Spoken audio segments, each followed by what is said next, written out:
Bonjour à tous. Dans cette vidéo, nous allons voir comment utiliser les fonctions recherche-v et recherche-x.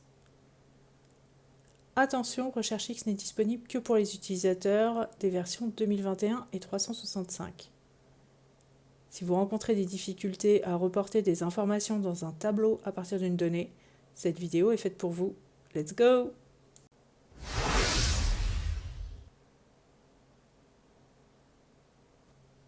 Dans cet exemple, en utilisant la fonction recherche-v, qui signifie recherche verticale, on souhaite récupérer le libellé et le prix d'un article à partir de son code. Je sélectionne toute la plage pour le libellé, je tape égal et je saisis recherche V.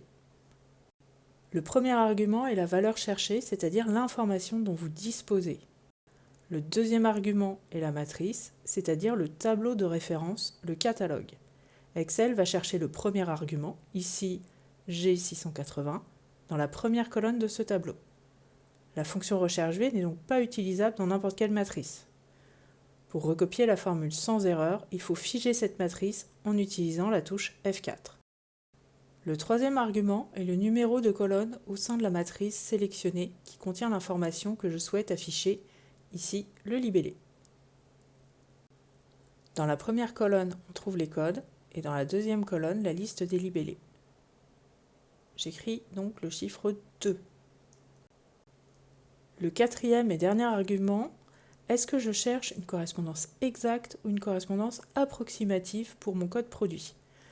Ici, je cherche exactement le code G680 et pas une valeur approchante. On écrit donc faux ou le chiffre 0.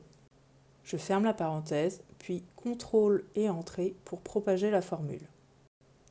La fonction affiche -n/a quand il ne trouve pas le code, par exemple quand le code est absent. De la même façon, j'écris la formule pour afficher le prix correspondant au code. Le code, point virgule, la matrice figée, point virgule 3 pour la colonne, et faux pour une correspondance exacte. Pour ne pas afficher les valeurs NA, nous allons modifier les formules en utilisant la fonction SIERROR. La fonction SIERROR va permettre d'afficher une valeur alternative si un calcul renvoie une erreur. S'il n'y a pas d'erreur, le résultat du calcul s'affiche. SIERROR, le recherche V, puis point virgule, puis la valeur à afficher, ici des guillemets pour ne rien afficher dans la cellule. De même, je modifie la formule pour le prix. C'était un exemple de la principale utilisation de la fonction recherche V. Voyons maintenant comment utiliser la nouvelle fonction recherche X. Pour vous montrer la principale différence entre recherche X et recherche V, nous allons ici partir du libellé pour trouver le code et le prix. Je ne pourrai pas utiliser recherche V car dans mon tableau de référence, le libellé est situé après le code. Recherche X. Premier argument, la valeur cherchée comme pour recherche V, ici le libellé. Deuxième argument, un tableau de recherche. Il s'agit d'une matrice à une seule dimension, en l'occurrence ici la plage des libellés du tableau de référence. On fige avec F4. Troisième argument, le tableau renvoyé. Que souhaite-t-on afficher? Ici les codes produits. Je sélectionne la plage, puis j'appuie sur F4. Je vais saisir un quatrième argument facultatif qui remplace la fonction SIERROR vue précédemment. Je saisis guillemets, je ne renseigne pas les arguments suivants qui sont facultatifs et dont je n'ai pas besoin dans cette formule. Vérifions que la formule fonctionne. Maintenant, on va refaire la même chose pour le prix.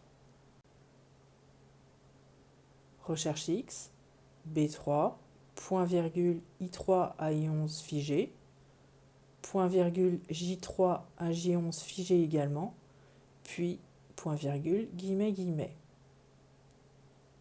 parenthèse et CTRL Entrée. Je peux maintenant choisir un libellé et mes informations se compléteront automatiquement. Voyons maintenant un exemple avec une recherche approximative et ce que ça signifie.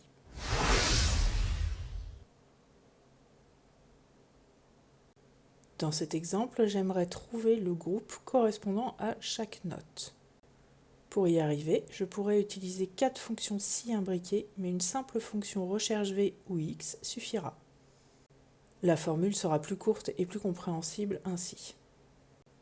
Tout d'abord, avec la fonction recherche v. Pour l'utiliser, je dois avoir un tableau de référence dont la première colonne est classée par ordre croissant et commence par la plus petite valeur possible, ici 0%. De 0 à 50% exclu, on affichera E.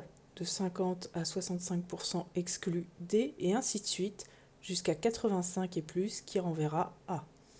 Pour information, il n'y a pas de limite sur le nombre d'intervalles possibles. Recherche V, puis la note en valeur cherchée, la matrice figée, colonne 2 est vrai ou le chiffre 1 pour une recherche approximative. On a bien le groupe qui s'affiche par rapport à la note. Maintenant, faisons la même chose en utilisant la fonction recherche x. Le tableau de référence est légèrement différent, il n'est pas trié car recherche x n'en a pas besoin. Recherche x, la valeur cherchée, c'est-à-dire la note, point virgule, le tableau de recherche qu'on fige, point virgule, le tableau renvoyé. J'indique guillemets pour le paramètre si non trouvé, et pour le mode de correspondance, je précise -1 pour une correspondance exacte ou élément inférieur suivant. Le résultat est le même qu'avec recherche V sans avoir à trier la première colonne du tableau de référence. Pour le troisième exemple, nous allons voir comment utiliser ces fonctions avec une information d'entrée incomplète.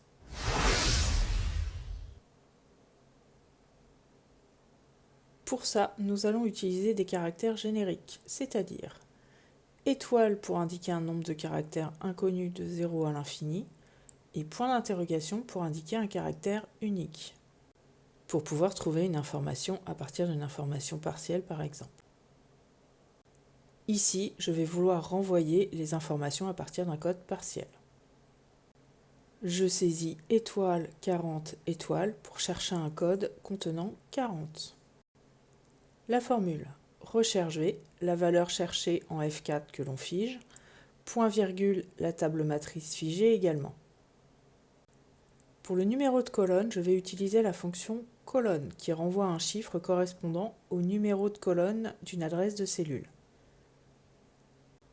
Cela me servira à recopier la formule sans avoir à modifier le numéro de colonne manuellement. Pour terminer, faux pour rechercher exactement une cellule contenant 40. On trouve VQ409 qui est le premier code de la liste contenant 40.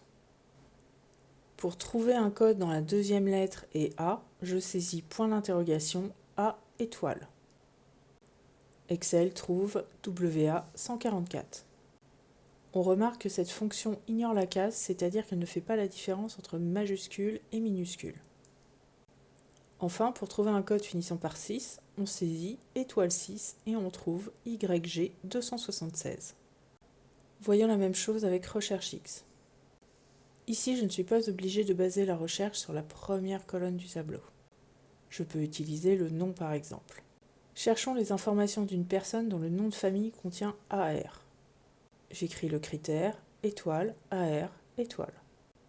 Pour la formule, la valeur cherchée, point virgule le tableau de recherche, point virgule le tableau renvoyé, ici tout le tableau, point virgule, puis 2 en mode de correspondance pour prendre en compte les caractères génériques. On trouve Alizé Pearson. On peut tester d'autres critères. Point d'interrogation à étoile trouve Pagé.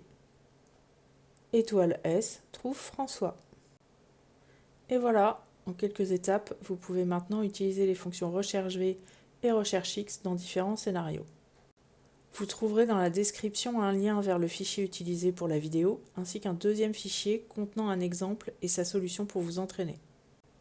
Pour ceux d'entre vous qui possèdent Office 365, je viens de publier un livre reprenant les nouvelles fonctions de cette version. Le lien est aussi dans la description. Merci d'avoir regardé cette vidéo, n'hésitez pas à laisser un commentaire, liker cette vidéo et à vous abonner. À bientôt!